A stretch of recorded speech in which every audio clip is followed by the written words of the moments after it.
இன்றே டவுன்லோட் செய்து உங்கள் ஃபேவரட் ஷோக்களை என்ஜாய் பண்ணுங்க. எங்க இருக்க? ஐயோ, நான் ஏன் சும்மா சொல்றேன். பேங்க்ல இன்னைக்கு ஏதோ ஒரு மீட்டிங் இருக்குதான், அதுக்காக தான் என்ன வர சொன்னாங்க. அப்படியா? சரி, நான் பேங்க்குக்கு வரேன். இரு. வேணாம் வேணாம் மீனாட்சி, பேங்க்குக்கு வராத. நான் பேங்க்ல இல்ல. அப்ப எங்க இருக்க? அது ஹாஸ்பிட்டல்ல இருக்கேன். அம்மா, ஹாஸ்பிட்டல்ல இருக்கியா? என்னமாச்சு? உடம்பு எதுவும் சரியில்லையா? எனக்கு கால் பண்ணிருக்கலாம்ல. சோ மீனாட்சி, பதறாத. எனக்கு ஒண்ணும் இல்ல, இதோ சாதாரண விஷயமா தான் வந்திருக்கேன். ஒண்ணும் இல்லைன்னா ஏன் ஹாஸ்பிட்டல் போன? நான் தான் சொல்லியிருக்கேன்ல, இந்த வருஷம் பேங்க்ல இருந்து ஒரு டைம் அனுப்புவாங்கல்ல எல்லா செக்கப்பும் எடுக்கிறதுக்கு. அதான் பேங்க் மேனேஜர் என்கிட்ட வந்து சொன்னாரு, அதுக்கு தான் வந்திருக்கேன், வேற ஒண்ணுமே இல்ல. எந்த ஹாஸ்பிட்டல்னு சொல்லு, நான் உடனே வரேன். நீ சொல்ல மாட்ட, இரு, நான் மேனேஜர் கிட்ட கேட்டு வரேன். ஏய் மீனாட்சி, நான் வந்து ஹலோ.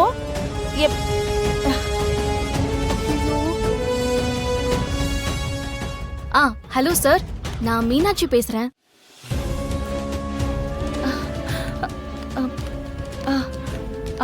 மாதவி, மீனாட்சி இங்க வராளாம். நல்லது.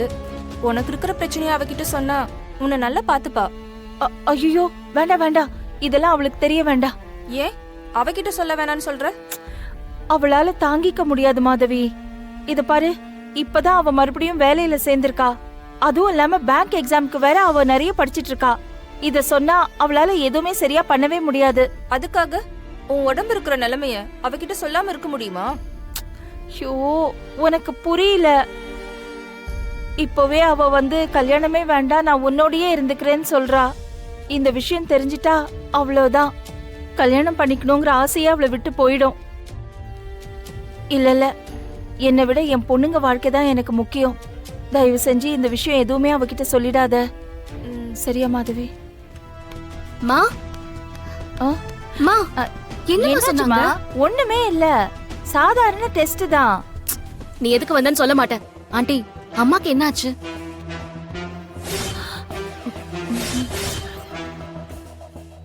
சொல்லுங்க ஆண்டி. ஒண்ணு இல்ல மீனாட்சி, பேங்க்ல இருந்து வேலை செய்யற எல்லாரும் வருஷம் இந்த மாதிரி செக்கப் எடுத்துக்கணுமா. சுமத்தி எடுக்கவே இல்ல, அதான் மேனேஜர் உடனே எடுக்க சொன்னாரு. அவ்வளவுதாம்மா. போதுமா? கேட்டுட்டியா? அவ்வளவுதான். இல்ல, உங்க ரெண்டு பேர் முகமே சரியில்லை. நான் டாக்டர் கிட்டே கேக்குறேன். ஏய் மீனாட்சி, சொன்னா கேளு. ஐயோ மீனாட்சி, சொன்னா கேளுமா, நில்லுமா. ஏய் மீனாட்சி, மீனாட்சி. யாருமா? டாக்டர், என் பொண்ணுதான். மீனாட்சி, சொன்னா கேளு, வா. மா, இருமா. ஐயோ டாக்டர், என் அம்மாக்கு என்ன ப்ராப்ளம்? அவங்க எதுவும் சொல்ல மாட்டேங்கிறாங்க.